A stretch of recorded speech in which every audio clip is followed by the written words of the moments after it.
Hola hermanos, ¿cómo están? Bienvenidos nuevamente a otro programa más de Catequesis Viviente. Está con ustedes su hermano Roquel Cárdenas. Para nosotros, como siempre, es un privilegio volver a estar con ustedes aquí en FeTV, el canal de la misericordia, compartiendo el catecismo de la Iglesia Católica. Antes de continuar con el programa del día de hoy, vamos, como es nuestra costumbre, a anunciarle lo importante de la labor que FeTV está desempeñando. Para muchos de ustedes, por si no lo saben, FeTV es el canal no solo de la misericordia, sino también el canal de la Iglesia Católica. Por lo tanto, no tiene fines de lucro. Tiene la intención de poder ser autofinanciable, de poder sostenerse para que podamos llevar el Evangelio a todos los rincones de nuestro país y más allá. Pero para realizar esta obra maravillosa, como ustedes saben, necesitamos de cada uno de ustedes, para que todos como iglesia contribuyamos a que el canal pueda seguir adelante. ¿Cómo usted puede ayudar a que FeTV pueda seguir adelante? Bueno, antes de hablar de eso, en primer lugar sepa que FeTV tiene la mística, la forma de funcionar del voluntariado. Muchos de los que estamos acá somos voluntariados y por lo tanto no estamos cobrando ni estipendios, ni salarios, ni viáticos para esto. La mayoría, la enorme mayoría del dinero que entra aquí básicamente es para sostener el canal, para mantener una pequeña planilla que es indispensable y necesaria y para los gastos propios de la operación del canal, como ustedes saben, ¿no? Energía eléctrica, los servicios públicos, la compra de equipo, el mantenimiento, todo lo que necesitamos para que el canal pueda seguir al aire como hasta ahora por la gracia de Dios. Entonces, ¿qué decíamos? Si queremos contribuir al canal, ¿cómo podemos hacerlo? Bueno, la primera y definitiva es verlo, porque ¿quién puede contribuir con algo que no conoce? Algo que no sabe qué está haciendo, si está haciéndolo bien, si está haciéndolo mal. ¿Cómo uno va a enamorarse de la obra si ni siquiera le presta atención? Así que lo invitamos a que se apropie y se edifique con la programación que FeTV día con día prepara para cada uno de nosotros. La segunda realidad es importantísima, que es la oración. No solo para el canal, sino por cada uno de nosotros, por nosotros, nuestra familia, por el país y por las obras de la iglesia, para que Dios las haga fructificar, las bendiga y las proteja. Entonces es importante que en su oración personal, comunitaria, en la Santa Eucaristía, recuerde orar por FeTV. Y la última petición que le hacemos es que recuerde que necesitamos de los bienes materiales para poder seguir adelante. Usted póngase la mano al corazón y haga las donaciones que el canal requiere.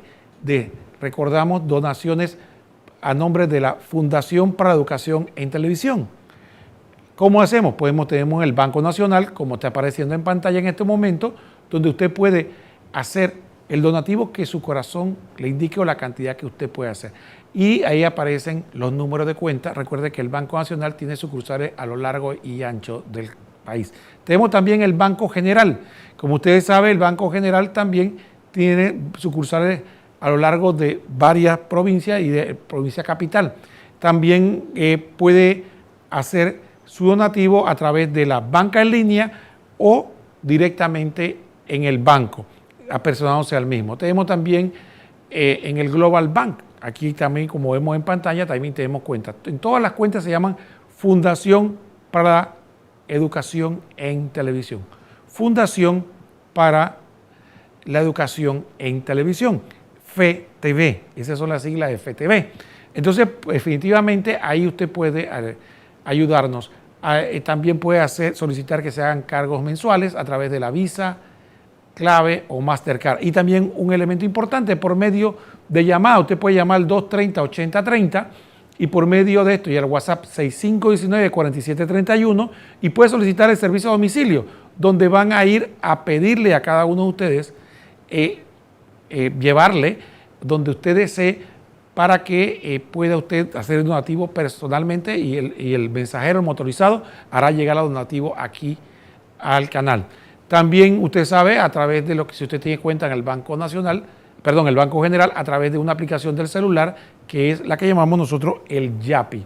Usted sabe que en el Yapi es una aplicación muy popular del Banco General, donde usted simplemente tiene que buscar no un número de teléfono, sino el directorio. Dentro del directorio de Yapi busca FTV05 y ahí podrá usted definitivamente también hacer su donativo. Así que tiene muchas alternativas para poder contribuir con lo que su corazón le diga y también su bolsillo alcance. Y que recuerden, muchas pequeñas donaciones hacen una montaña de amor que logra que podamos seguir evangelizando. Dicho esto, vamos a entrar propiamente en materia y vamos a hablar de lo que el catecismo nos enseña, y estamos hablando específicamente de Jesús y estábamos viendo el aspecto de su pasión. Y quedamos hablando de Getsemaní, que es un aspecto muy importante de la vida de Jesucristo. Vamos a pedirle a nuestro productor que por favor nos ponga el siguiente numeral del catecismo. 612, tenemos el numeral 612, la agonía de Getsemaní. El cáliz de la nueva alianza que Jesús anticipó en la cena al ofrecerse a sí mismo, lo acepta a continuación de manos del Padre en su agonía de Getsemaní, Mateo 26, 42, haciéndose obediente hasta la muerte. Filipenses 2:8, Hebreos 5, del 7 a 8. Jesús ora: Padre mío, si es posible que pase de mí este cáliz, Mateo 26, 39. Expresa así el horror que representa la muerte para su naturaleza humana. Está, en efecto, como la nuestra, está destinada a la vida eterna. Además, a diferencia de la nuestra, está perfectamente exenta de pecado, Hebreos 4:15, que es la causa de la muerte, Romanos 5:12. Pero sobre todo está sumida por la persona divina del príncipe de la vida, Hechos 3:15, del que vive. Apocalipsis 1:18, Juan 1:4, 5 y 26. Al aceptar en su voluntad humana que se haga la voluntad del Padre, Mateo 26:42, acepta su muerte como redentora para llevar nuestras faltas en su cuerpo sobre el madero. Primera de Pedro 2:24. Bueno, la palabra Getsemaní se convirtió en el vocablo cristiano, el vocablo católico, como un momento de tribulación, un momento de tristeza, un momento de prueba. Entonces sí, de hecho, algunos místicos, algunos hablan del Getsemaní que podemos vivir nosotros en nuestras vidas, haciendo referencia al que nuestro Señor padeció. Es importante que nos pongamos en el siguiente contexto. Cuando Jesús acepta la voluntad del Padre y la pasión, hay un momento después de la última cena donde siente una turbación especial. En ese momento los evangelios lo describen: tengo una tristeza de muerte, tengo un dolor grande, tengo angustia. Son algunas de las expresiones que se usan. Si usted busca en los distintos evangelios, va a ver que se usan diferentes expresiones para ver, podríamos decir, el cambio radical que de repente siente Cristo. Y en ese momento Él le pide a sus apóstoles que lo acompañen. Pero fíjense una cosa importante. En ese momento Jesús no le pide compañía simple y llanamente para estar junto a Él, para escucharlo expresar o ser extrovertido con su dolor, con su angustia, como muchas veces pasa con nosotros, ¿no? Queremos compañía para que nos escuchen, para uno desahogarse. No. Lo interesante es que Jesús en ese momento lo que le pide a sus apóstoles no solo es la compañía física de estar ahí, sino también el hecho de que oren al Padre. Y incluso le dice que la carne es débil. El espíritu es fuerte, pero la carne es débil, que hay que orar. Entonces, un aspecto importante de nuestra espiritualidad que nos enseña Getsemaní es que la forma de acompañar a Jesús no es simplemente una presencia o un pensamiento, es la oración. Entonces, para poder entrar en esa espiritualidad de acompañamiento, en esa espiritualidad, por decirlo de alguna manera, de consolar a Jesús, de estar con Jesús, es en la oración. De ahí viene un concepto que se aplica hoy día con frecuencia, que es ese concepto de estar con Jesús en el Santísimo al menos una hora. Algunos le llaman de guardia, otros llaman de compañía, de oración, pero ese concepto de estar con Jesús consolándolo, de estar acompañándolo, viene de esa espiritualidad, de que los apóstoles nos representan a cada uno de nosotros, que en generaciones continuas vamos a estar en oración, acompañando a Jesús en su dolor, siendo leales con Él, siendo agradecidos. Entonces, recordemos que en ese pasaje de Getsemaní, Él le cuestiona a sus apóstoles, no han podido velar ni siquiera una hora conmigo. De ahí surge el concepto de la hora como básica para estar con Jesús en oración. Entonces, esto es importante visto desde el punto de la interpretación de los acontecimientos bíblicos a nuestra espiritualidad, a lo que vivimos nosotros hoy en día. El otro aspecto importante que queremos vislumbrar es que este cambio de que Jesús empieza a sufrir esa angustia tiene un ingrediente muy importante. Es uno de los pasajes que definitivamente en los estudiosos dicen que da credibilidad al Evangelio, porque efectivamente los apóstoles pudieron haber ocultado ese aspecto porque era fácil creer que Jesús era hombre, pero decir que era verdadero Dios, eso entrañaba una dificultad. Y presentar Getsemaní como un momento de este abatimiento tan grande en la que Jesús llegó a decir, Padre, si es posible, aparta de mí este cáliz. Ahí se veía clarísimo la humanidad de Cristo, se veía clarísimo su vulnerabilidad, no solo física, sino diríamos también psicológica, emocional. Él estaba realmente abatido. Por eso es importante que veamos en Jesús no a Superman, como siempre me gusta decir, no a alguien invulnerable, que no le hace daño nada, que no es capaz de entristecerse, que no es capaz de dolerse, que no es capaz de sentirse abatido, entristecido, golpeado. Sí, ahí nos muestra Jesús su humanidad, que no se ahorró nada. No dijo, no, como yo soy Dios y el omnipotente encarnado, yo no tengo que pasar por esas miserias de lo propio de los hombres, de sentirse triste, vulnerable. ¿Cuántos de nosotros pecamos de soberbia y no queremos sentirnos vulnerables ante nada ni ante nadie? Y a mí nadie me derriba, a mí nadie me cuestiona, a mí nadie me puede hacer temblar porque yo soy firme como una roca. Sin embargo, vemos a Jesús en una actitud, siendo Dios, vulnerable. Y incluso tan vulnerable que pide a sus discípulos que lo apoyen. Y, para excepción de él, se quedan dormidos. Podríamos explorar que hay dos vertientes importantes en Getsemaní. Una vertiente que tiene que ver con nuestra espiritualidad. Y nuestra espiritualidad tiene que entrar por ese Getsemaní y saber que vamos a vivir esa debilidad a tal punto que vamos a tener que pedirle al Padre en algún momento, yo quiero que me quites esta situación, yo quiero que me quites esta dolencia, yo quiero que me quites esta enfermedad, yo quiero que me quites este dolor, no solo físico, sino emocional, pero al final la espiritualidad de Cristo, pero que no se haga mi voluntad, sino la tuya. Entonces ahí está, no se trata que no le pidamos al Padre que alivie nuestro dolor, que en muchas ocasiones lo hace, pero no lo va a hacer en todas. Vamos a tener que vivir nuestro Getsemaní. Y antes de cerrar este bloque, quiero decirles que después de este cambio que vamos a tener pronto, en la siguiente etapa vamos a hablar de por qué Jesús sufre este cambio, este abatimiento y esta tristeza. No se vayan, quédense con nosotros.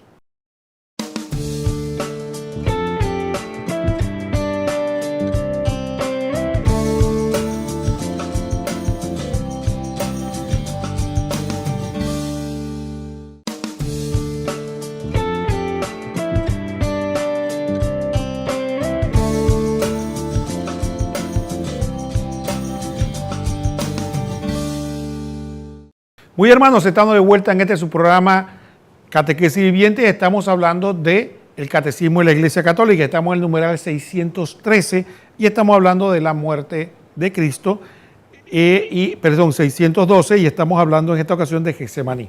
Quería hacer una anotación antes de pasar al siguiente numeral.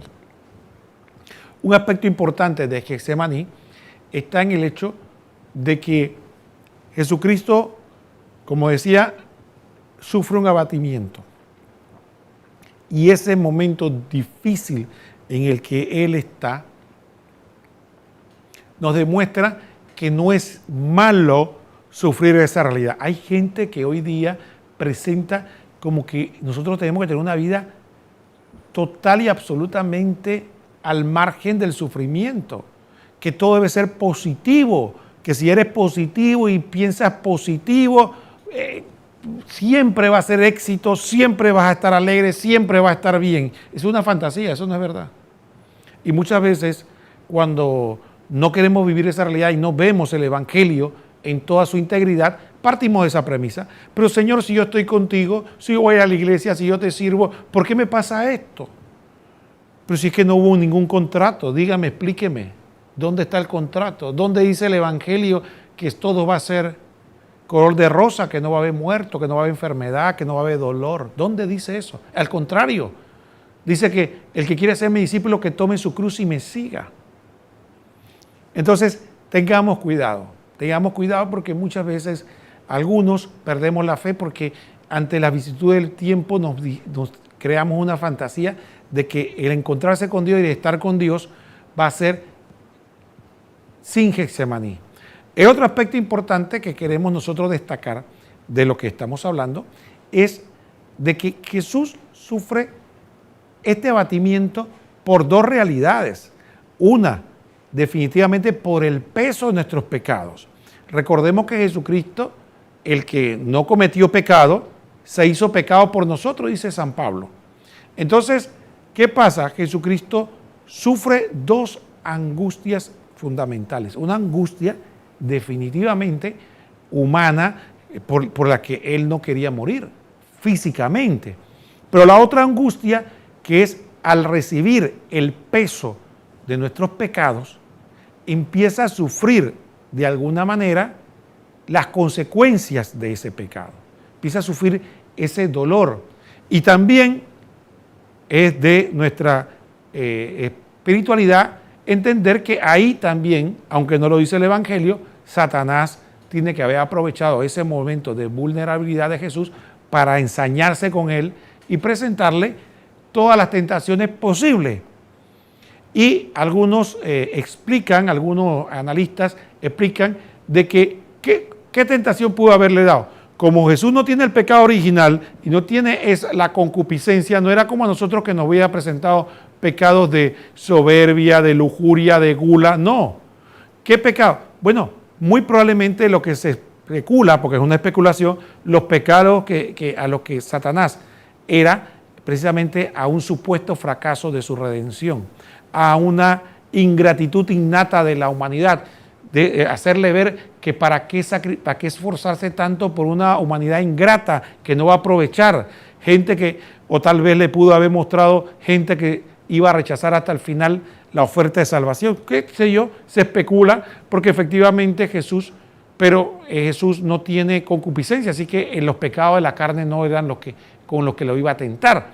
Entonces sí hubo una lucha en la oración, una lucha en la que se convierte en signo de nuestra lucha con nuestros pecados, cuando nos sentimos débiles, cuando nos sentimos abatidos, cuando nos sentimos tentados. Ahí está esa batalla, ahí está Jesús con nosotros en Getsemaní, cuando pareciera que las cosas no valen la pena, cuando pareciera que las cosas están contra la corriente, que somos minoría, que nadie nos quiere o muy pocos aceptan el mensaje que lleva la iglesia, cuando pareciera que todo está en nuestra contra, cuando somos vapuleados, bueno, estamos en nuestro Getsemaní.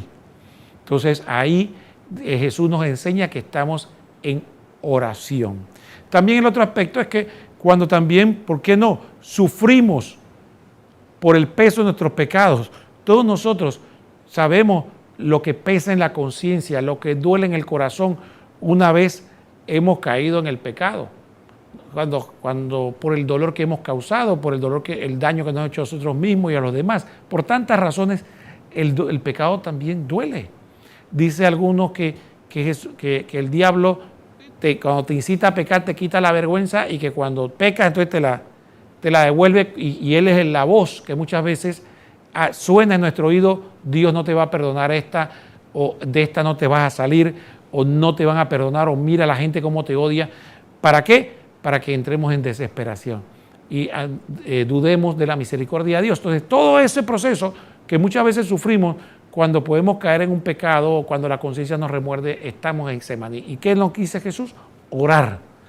Orar. No es el momento de escondernos como Adán y Eva cuando se sentían pecadores, sino salir al encuentro de Dios y orar y presentarnos ante Jesús con toda nuestra miseria y decir: mire, este soy yo, aquí estoy con todas mis miserias, pero vengo ante ti confiando en tu misericordia, como dice una coronilla: Jesús, en ti confío, o en vos confío, ¿no? Sagrado Corazón de Jesús, en vos confío.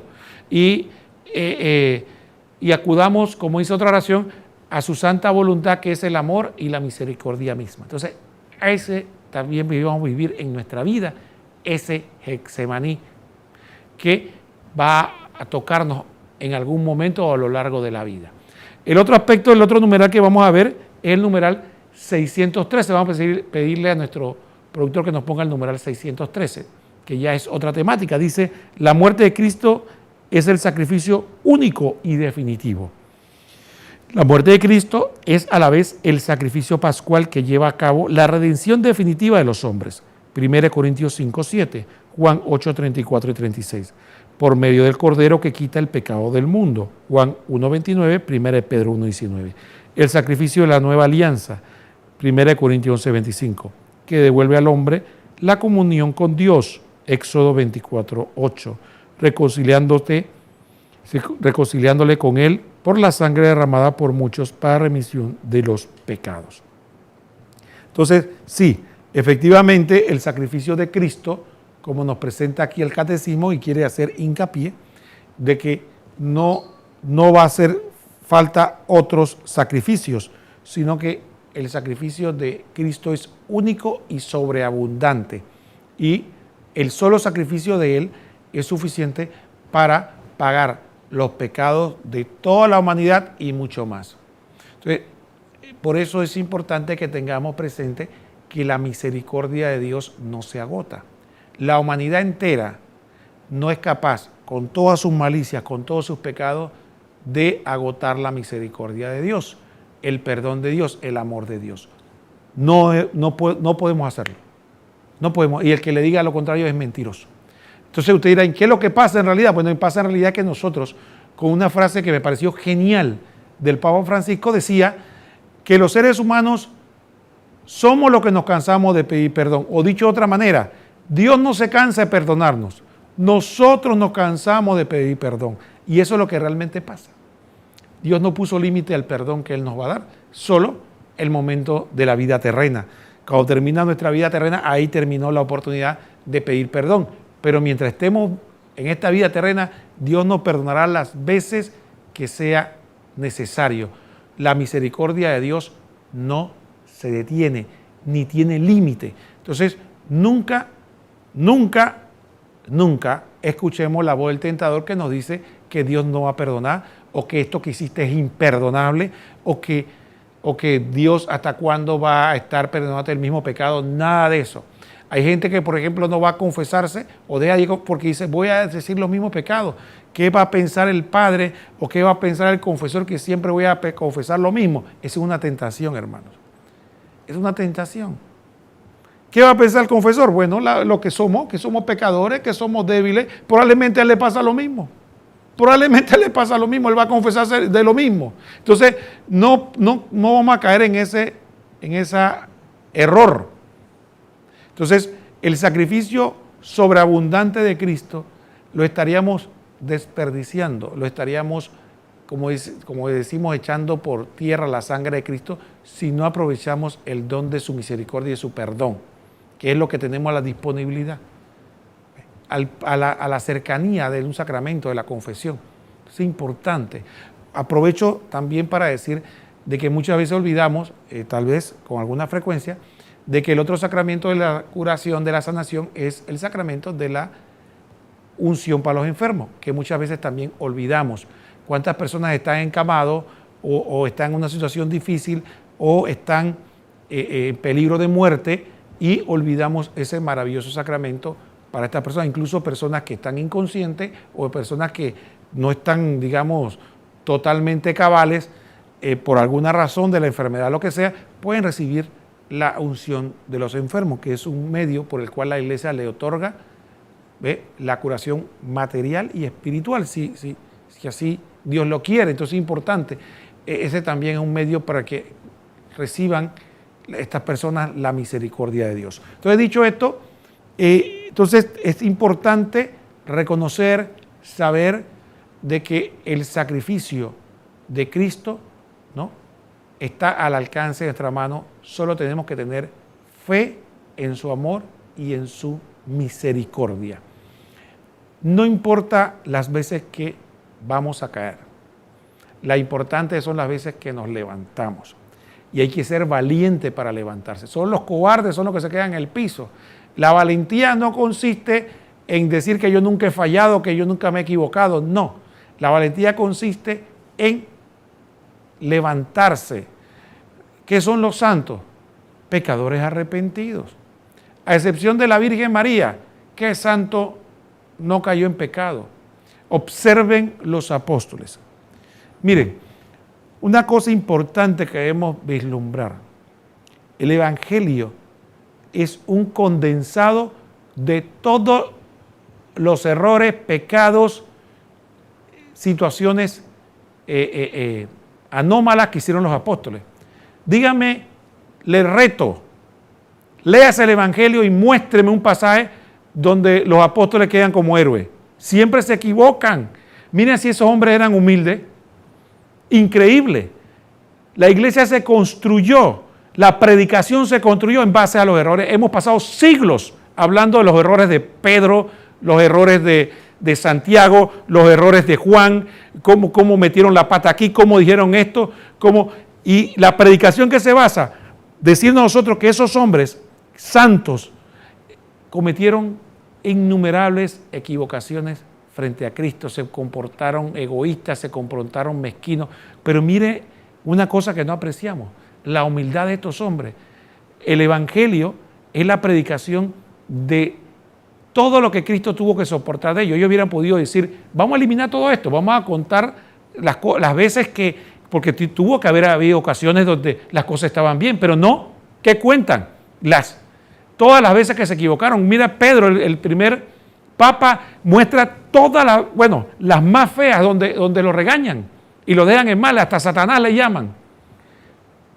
¿Para qué ese acto de humildad enorme de estos hombres que escribieron el Evangelio después que Jesús ascendió al cielo? Lo hacen para demostrarnos a nosotros que no son nuestros errores, nuestras caídas, nuestros pecados, nuestras equivocaciones, nuestra soberbia, lo que nos va a apartar de Cristo, sino el no querer ponerlos a su misericordia. Entonces, ahí vemos, eso es el Evangelio. San Pablo, ¿qué hace? Decir que él es el último, que él es el peor de los apóstoles, que él es como un aborto, y contar abiertamente cómo persiguió a los demás y cómo todas las miserias que tuvo. Cuenta abiertamente que él tiene un ángel de Satanás que lo abofetea y lo humilla.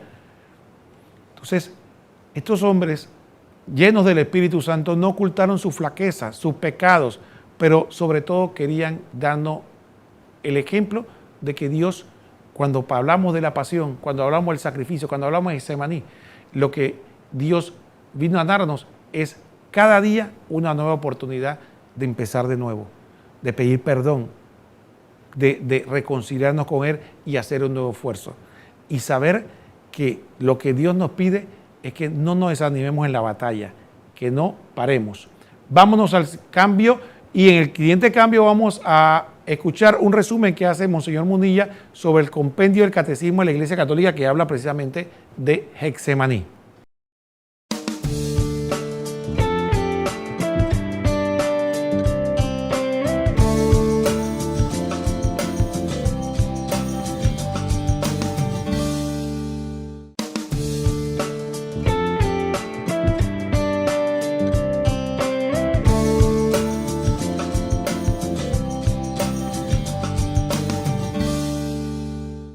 Muy hermanos, estamos en el último bloque y vamos a ahora ver el reportaje, que es un comentario que hace Monseñor Munilla sobre el compendio del Catecismo de la Iglesia Católica, específicamente sobre el tema de Getsemaní. Veámoslo. Número 121 del compendio del Catecismo de la Iglesia Católica. ¿Qué sucede en la agonía del huerto de Getsemaní? En el huerto de Getsemaní, a pesar del horror que suponía la muerte por la humanidad absolutamente santa de aquel que es el autor de la vida, la voluntad humana del Hijo de Dios se adhiere a la voluntad del Padre. Para salvarnos acepta soportar nuestros pecados en su cuerpo, haciéndose obediente hasta la muerte. Llama la atención que el compendio reserve un punto para el episodio de Getsemaní.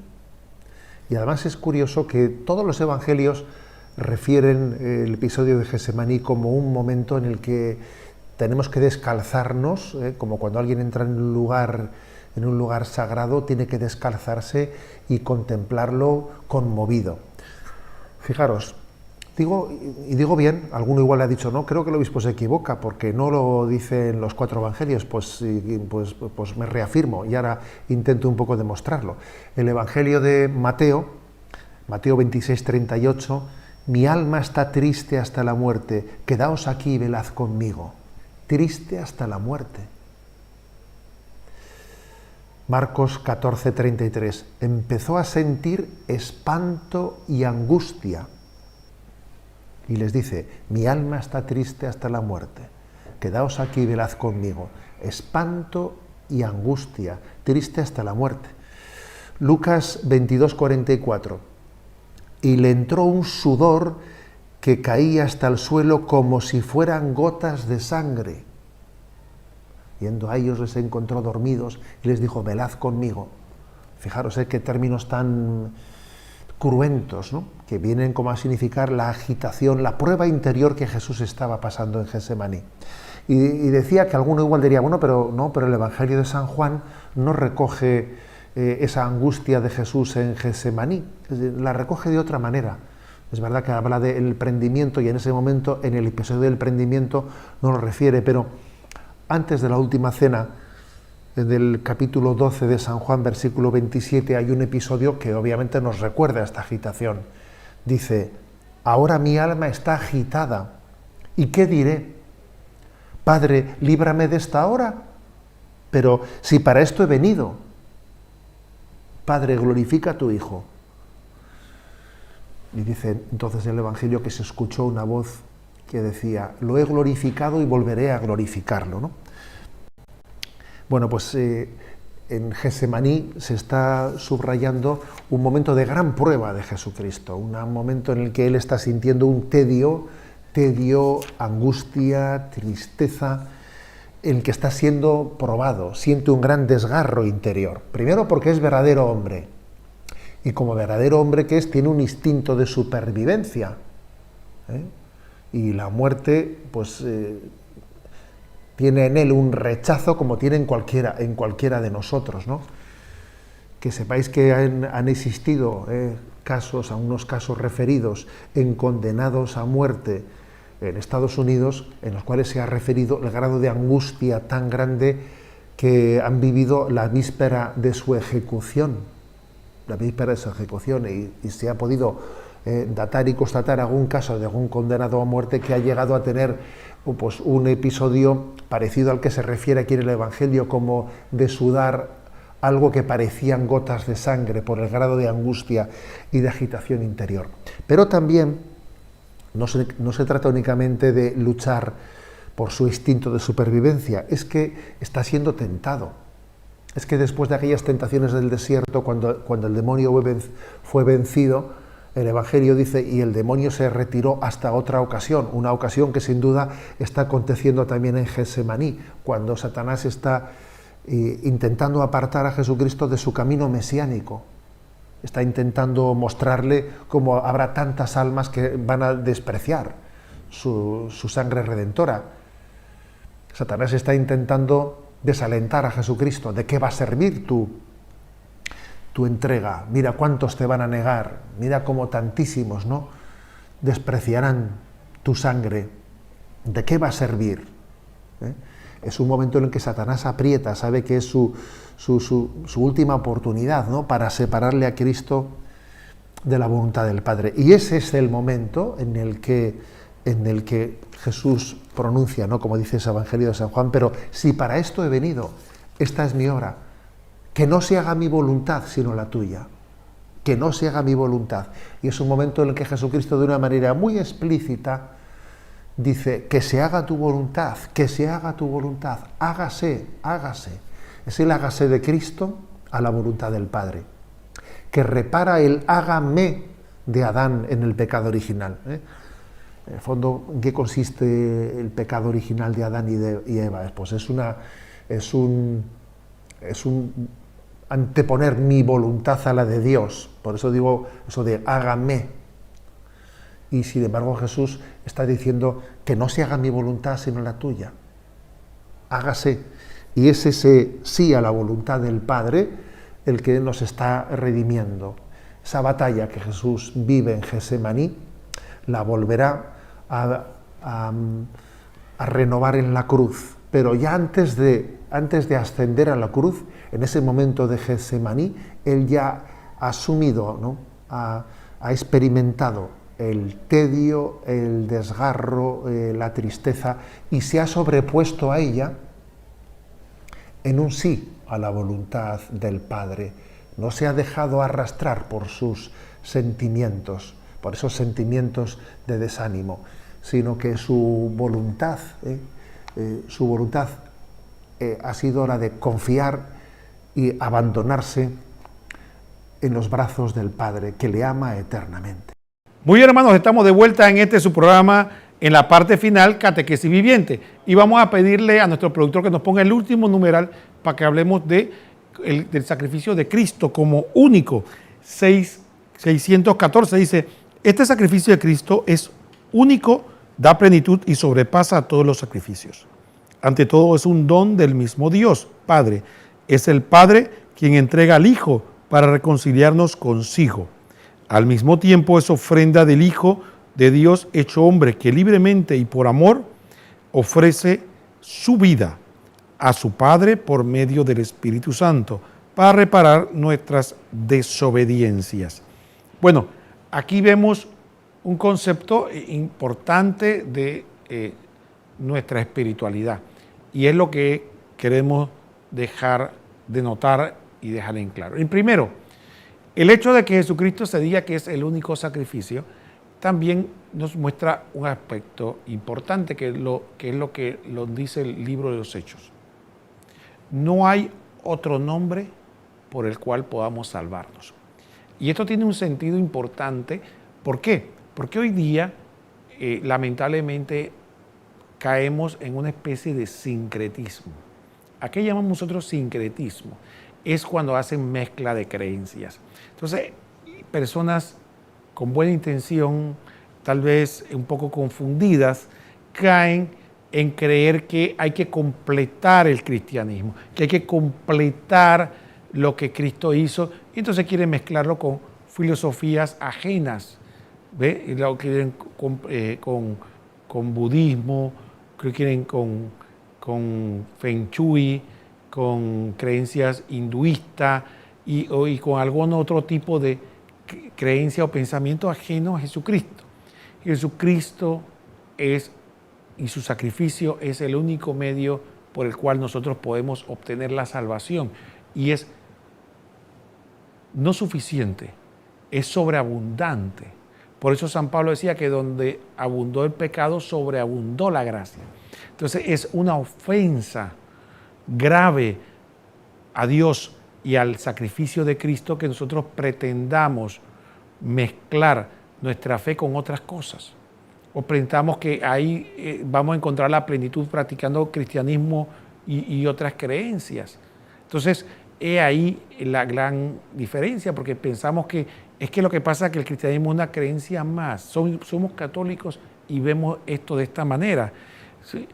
Cuando nosotros creemos firmemente que todo el que llegue al cielo va a ser por Cristo, no hay otro. Si hay la gente que no cree en Cristo hoy en día y muere en esa situación, si se salvan es por Cristo, no por otro. No es porque él fue budista o musulmán o hinduista, a través de esa religión se van a salvar. No, se van a salvar por Cristo. No hay otro medio. El que se salva, no importa si en esta vida fue cristiano, fue católico o fue de otra religión, se va a salvar por Cristo. No hay otro medio. Dios sabrá el medio como que le da la gracia y cómo lo va a juzgar. Pero no es por practicar su religión. Eso es una falsedad de toda falsedad. Así que lo que hacen los misioneros es procurar en que las personas conozcan el gran misterio de Cristo. El otro aspecto importante de este concepto del sacrificio único y pleno de Cristo es el hecho de que, así mismo como decimos que no requiere añadiduras ni nada, también es importante saber el que nos dice el catecismo, que es la obediencia al Padre. Entonces, Jesucristo permite que nosotros nos asociemos a su cruz, a su obra de obediencia. Entonces, Él viene a nosotros a darnos, como dice San Pablo, el querer y el hacer. Es decir, nos da el deseo de obedecer a Dios y nos da la fuerza para hacerlo a su gracia y unidos a Él, para que nosotros podamos, uniéndonos a Cristo, poder ofrecer un sacrificio de obediencia. De obediencia, que es lo más importante, no es lo material. Lo material tiene que ser un reflejo de nuestra obediencia interior, que es lo más importante. Es lo más importante. Entonces, nuestra obediencia a Dios igual a Cristo, ¿no? Me refiero, no igual, obviamente, en un plano de igualdad matemática, me refiero a igualdad o semejanza, por decir más, de nuestra semejanza, es el camino de nuestra espiritualidad. Entonces, por eso decimos, como dice la carta a los hebreos, no tengo holocausto ni sacrificio, ¿no? Pero me diste un cuerpo. Aquí estoy, Señor, para hacer tu voluntad. Pero nuestra espiritualidad básica y fundamental, elemental, es saber que nosotros tenemos que hacer la voluntad del Padre en nuestra vida. ¿Cuál es mi sacrificio agradable a Dios? Es hacer todo lo que Dios le agrada, hacer todo lo que Dios quiere en mi vida, inclusive aunque no me agrade. Ahí vemos el tema de Getsemaní. No me agrada obedecer a Dios. No me agrada, eso no es nada malo. Algunas personas piensan que la espiritualidad es que a mí me agrade hacer siempre lo que Dios quiere. No, miren a Jesús en Getsemaní, no me agrada. Así es que ofrecer mi voluntad y alinearla a la voluntad de Dios. Ha sido un verdadero privilegio poder compartir estos 3 numerales del catecismo con ustedes aquí en este programa Catequesis Viviente.